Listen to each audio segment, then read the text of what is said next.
Good morning. In last class we were discussing about head injury.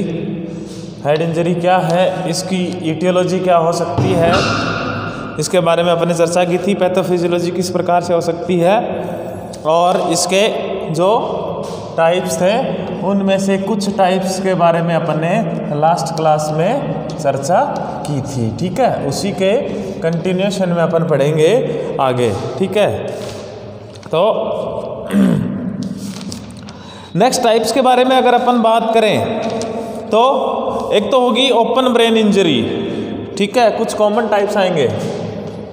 Open brain injury, ये types है भैया head injury के। ठीक है, ओपन ब्रेन इंजरी जैसा इसके नाम से ही पता चल रहा है आपको। ठीक है, जब कोई भी ऑब्जेक्ट अपने स्कल को पेनिट्रेट करता है तो उस टाइम पे ये इंजरी होती है। ये क्या करती है, अपने जो ब्रेन है उसके सॉफ्ट टिश्यूज़ को डैमेज करता है। ठीक है, सीधा सीधा नाम पता चल रहा है ओपन ब्रेन इंजरी। अगर किसी भी ऑब्जेक्ट के द्वारा अपने स्कल को पेनिट्रेट किया जा रहा है तो उसको अपन क्या बोलेंगे, ओपन ब्रेन इंजरी। ठीक है, दूसरा इसमें आ जाएगा क्लोज्ड ब्रेन इंजरी। अब ये क्लोज्ड ब्रेन इंजरी क्या होगी भैया, ये ओपन के अपोजिट है। ठीक है, इसमें डैमेज तो होगा ब्रेन टिश्यूज में, लेकिन अपने स्कल और ड्यूरामेटर में किसी प्रकार का कोई जो है वो ओपनिंग इसमें नहीं होती है। ध्यान रखना है, मैंने आपको बताया ओपन का मतलब तो क्या हो गया, ब्रेन टिश्यूज तो दोनों में डैमेज हो रहे हैं। ठीक है, लेकिन अपने जो ओपन है उसमें अपने को दिख रहा है। ठीक है, और जो क्लोज्ड है उसमें जो है वो इंजरी बाहर नहीं दिख पाती है, इसलिए उसको अपन क्लोज्ड ब्रेन इंजरी कहेंगे। ठीक है, अगला है आपका कनकजन। ठीक है, कनकजन का मतलब होता है एक स्मॉल इंजरी अगर अपने ब्रेन को हो रही है। ठीक है, माइनर इंजरी या ट्रॉमा हो रहा है उसको अपन कनकजन कहते हैं। ठीक है, जिसमें क्या होता है, temporary loss of brain functions हो सकता है। इसके साइन सिम्टम्स क्या हो सकते हैं, हेडेक हो सकता है। ठीक है, दूसरा इसमें कॉन्शियसनेस का लॉस हो सकता है, कुछ बिहेवियरल चेंजेस हो सकते हैं और इरिटेबिलिटी हो सकती है। ठीक है, तो ये हो गया आपका कनकजन। अगला अपन बात करते हैं इसके साइन एंड सिम्टम्स की।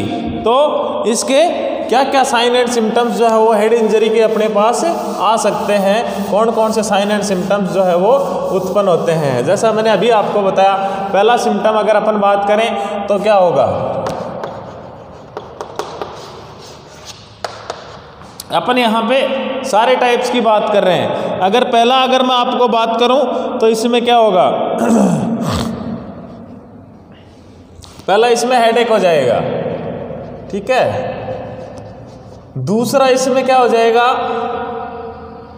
लॉस ऑफ कॉन्शियसनेस या चेंज इन कॉन्शियसनेस, दोनों हो सकते हैं। ठीक है, माइनर भी हो सकता है, मेजर भी हो सकता है, डिस्टर्बेंस इन कॉन्शियसनेस हो सकता है। ठीक है, अपना जो इंट्राक्रैनियल प्रेशर है वो बढ़ जाएगा।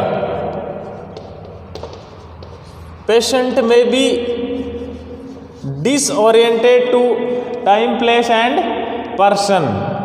उसके अलावा इसमें वर्टिगो उत्पन्न हो सकता है। ठीक है, पेशेंट जो है उसको वर्टिगो हो सकता है। इसके अलावा पेशेंट जो है वो इरिटेबिलिटी मैंने आपको बताया हो सकती है। रेस्टलेसनेस जो है वो पेशेंट इसमें हो जाता है, रेस्टलेस हो जाता है। प्यूपिलरीज जो है वो एब्नॉर्मलिटीज दिखाती हैं।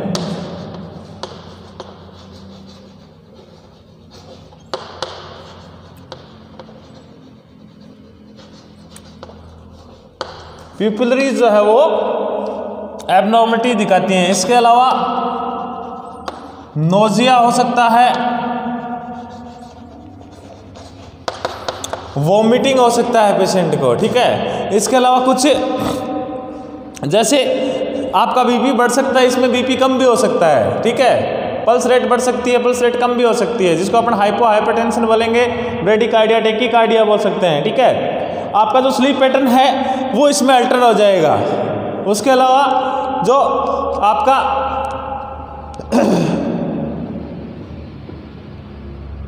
सीजर्स की इसमें संभावना रहती है, ठीक है। और जो अगर एक इंपॉर्टेंट चीज है इसमें, alarming sign for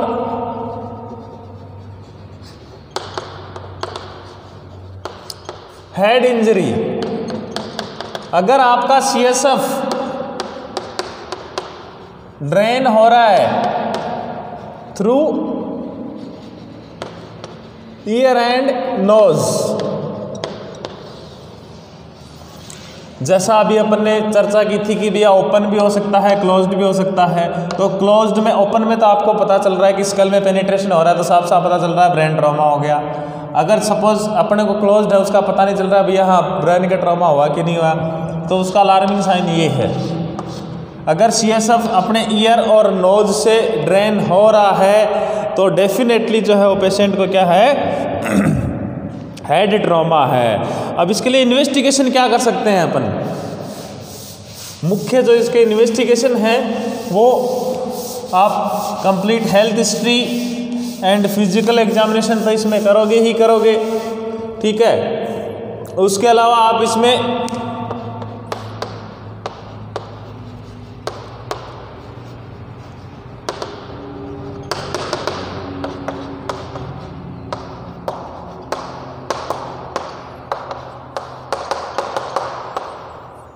CT scan कर सकते हो,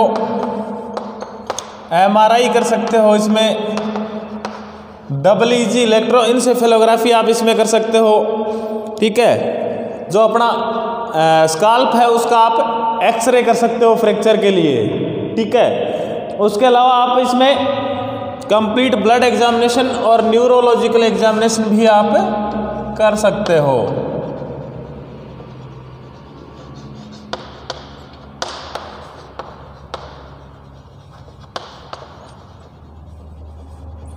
न्यूरोलॉजिकल इसमें इसलिए इम्पोर्टेंट है क्योंकि अपने जो पेशेंट का कॉन्शियसनेस लेवल है वो उसको अपने को असेस करने के लिए न्यूरोलॉजिकल एग्जामिनेशन करना ही पड़ेगा, ठीक है। तो ये हो गया इसका इन्वेस्टिगेशन। छोटी सी चीज़ है इसकी, मैनेजमेंट क्या होता है।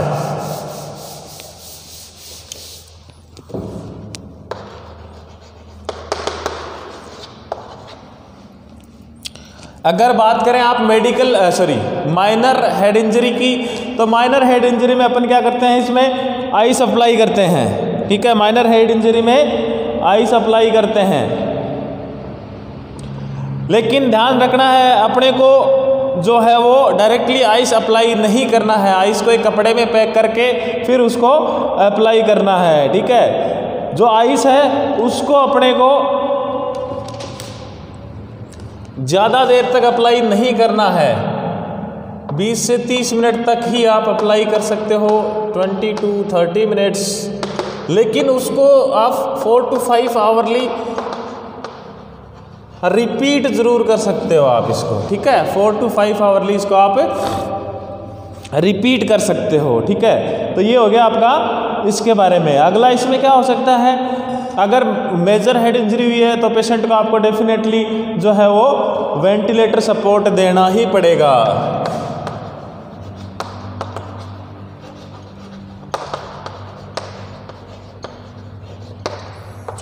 दूसरा आपका इसमें फ्लूइड बैलेंस का भी आपको, फ्लूइड मैनेजमेंट भी आपको करना पड़ेगा, ठीक है। इसके अलावा आप इसमें क्या कर सकते हो, पेशेंट का न्यूट्रिशनल जो है वो उसको आप न्यूट्रिशनल लेवल को मेंटेन करना है और GI फंक्शंस को भी अपने को ऑब्जर्व करना है, ठीक है। अगर आपका इंट्राक्रैनियल प्रेशर जो है वो बढ़ रहा है, जैसा मैंने बताया साइन सिम्टम में, अगर इंट्राक्रैनियल प्रेशर शो कर रहा है तो मैनिटोल 20% देंगे इसमें, ठीक है। मैनिटोल 20%, ड्रग का नाम है मैनिटोल 20%, वो अपन इसमें एडमिनिस्टर करेंगे, ठीक है। वो क्या करेगा,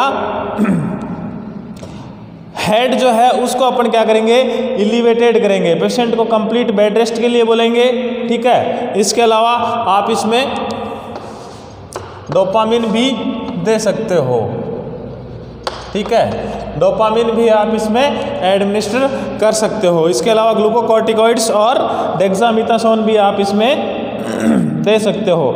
एंटीबायोटिक अपन दे सकते हैं, जैसे